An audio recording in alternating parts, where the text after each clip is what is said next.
Hi everyone. I think any of us with an electronic cutting machine have been in the situation where you've cut your decal and there's been some problems with it. Whether something didn't weed properly, you forgot to align part of the design, or the cut's just gone a little bit wonky. This is especially frustrating when you're using expensive vinyl and you don't have a lot left. In this video we're going to go over some of those problems and how we can save the decal with very little waste. So let's get started.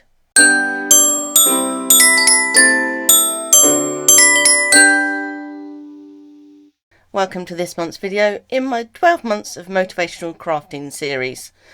This month's decal is Leave a Little Sparkle Everywhere You Go.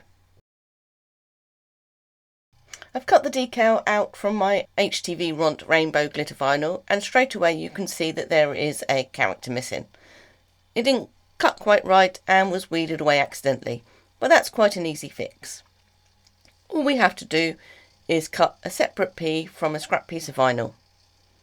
Now we could cut out some of the top carrier and add in the P, as we obviously can't place it directly on top, but that's just too much work when we can simply apply it separately after we've ironed down the main part of the decal. You'll also notice that for some reason I didn't align the accents at the start and end of the word sparkle. They aren't spaced correctly and aren't lined up horizontally. And then lastly, you'll notice that as we go down the rows, some of the lines start to slope slightly, and I know why this happened. It was because of how I fed through the vinyl, but that's a different video for that. But if I bring in my cutting mat that's got grid lines on it, we can line up the top row and you might be able to see things a bit more clearly. So this one's on the line, but then when we look at the bottom row, you can see the slant more clearly. So there are a few problems with this whole decal, but that doesn't mean we have to completely waste it. We can cut each row here and realign them on our mat, and then hold them in place with some heat resistant tape. To slice up our rows, we can use a paper trimmer, or we can use a ruler with either a craft knife or a rotary cutter, and of course you can also use scissors if you wish to. One thing you may find tricky if using a ruler with a rotary cutter or a craft knife is that the ruler's plastic and the carrier on top of the decal is also plastic, and this can cause your ruler to slip around, especially if you have some difficulties applying pressure whilst holding things down, which I know I do.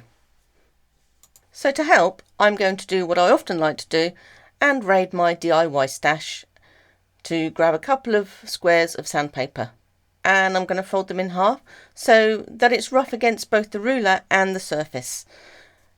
I'm going to pop them over the ends and hold them in place with some painter's tape. You don't have to be neat about this, it's just to hold them down temporarily, and because we're using painter's tape we can easily remove them afterwards.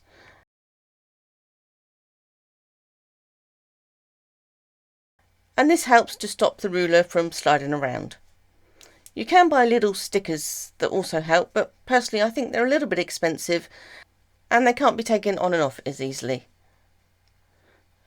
So I'm going to go ahead and slice these up into rows, and we can use the grid on the cutting mat to line them up, and then we can go ahead, add our heat resistant tape so we can easily move it over to the fabric I'll be applying it to. So I've cut all our pieces, and I've also gone ahead and added a centre snip to help us with alignment, and I've done this by folding the decal over and lining up the first and last characters and making a snip in the carrier sheet. I've done it this way because there is an uneven amount of carrier at the start and end of each section. I'm going to use my cutting mat, and this is where having one with centimetres on is an advantage because you've got more division lines going across, and we can use one of the thicker lines in the middle as our centre mark. But don't worry if you don't have one, I'll do a separate video over the next few weeks to show how you can put together your own grid that you can then print out. I'll start at the top, and I'm doing this trying to keep my big head out of the way, so I may not get it exact, but I can adjust it later if necessary. If I tilt this up a bit, hopefully that takes the glare off a bit and you can see things a little easier where I've lined up the top of the letters with that line there. And then we can carry on down. And with this one, what I've done is I've cut a bit extra off the top, because when we place them down, we want to make sure that none of the vinyl is overlapping any of the above carrier sheet. So I've obviously exaggerated here, but as you can see, if we were to press it with it overlapping like this, then the top of the E wouldn't adhere to our fabric, it would be stuck to the carrier. So I've gone ahead and lined up all the rest of the rows using the grid on the cutting mat. And now we need to secure it so that we can move it over to the fabric I'll be applying it to. And as we're going to be pressing this decal, then obviously we need to use a heat resistant tape. And we'll put it in rows going down so everything's kept secure. And you can do this either by using small pieces that you may have cut previously and used, and just overlapping the two together at a time, or you can add some long strips. If I do it slightly longer than the actual decal itself, then we can also use these to hold it down onto our fabric when applying it, so it doesn't shift when we're pressing it. And now that all the rows are joined together, we'll be able to easily take it off of our cutting mat to move it over, and we won't undo all the hard work we've done in realigning everything back up again. So this is my panel where I'm going to be applying my decal to. I've gone over the project in January's video, how by the end of the year I'll have 12 decals that will be used to put together a patchwork piece with motivational quotes on it. I've marked out the square so I can apply the decals as I go. The outer square has been added using a long stitch length, and that includes my seam allowance, and I've stitched it because chalk can disappear over time. But then I've added inner chalk markings to help me when applying the decal to find the centre and to ensure it's evenly spaced at the top and at the bottom. And then we can bring in our decal and position it using the markings that I've made, and I can use the centre snips that I made in the carrier sheet so I can line it up with the centre chalk line that I've made. And then if I bring in my ruler, I can just double check the measurements on the inner square at the top and the bottom, and I've got 3/8 there, and at the top I've also got 3/8 there, so I've lined that up pretty well. And you may have noticed that I've not included those accents that were at the start and end of our word sparkle. And this is because I've decided to do something different instead, and I'll do a separate video on that. So all I need to do now with this is press it down, and I'll do that off camera, and then we'll come back for the final stage.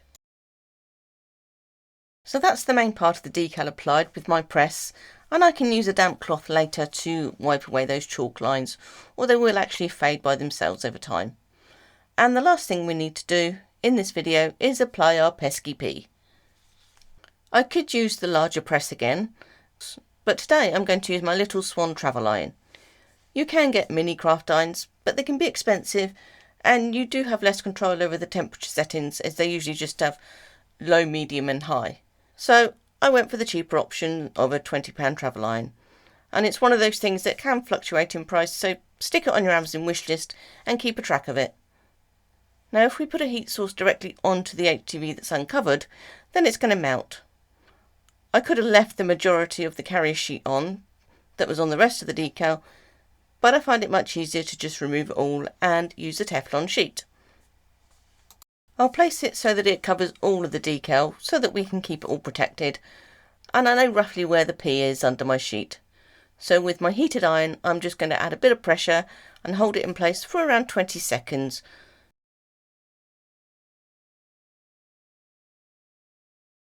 And this is a cold peel HTV, so we'll leave it for a few moments before peeling off the carrier, just so that we don't damage or stretch the HTV underneath. And we'll peel it away slowly, and there we go. And now that's all done, no one will ever be aware that this decal started off with a missing character and slanted text.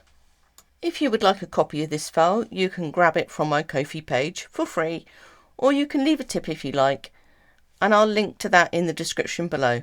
I'll also add a link to a short video I've done about Ko-fi, why I use it, and I go through the process to show you how you can download your files.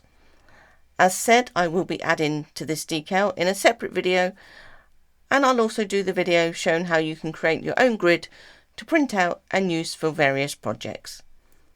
To be notified when they are uploaded, be sure to subscribe and hit that notification bell. Bye for now.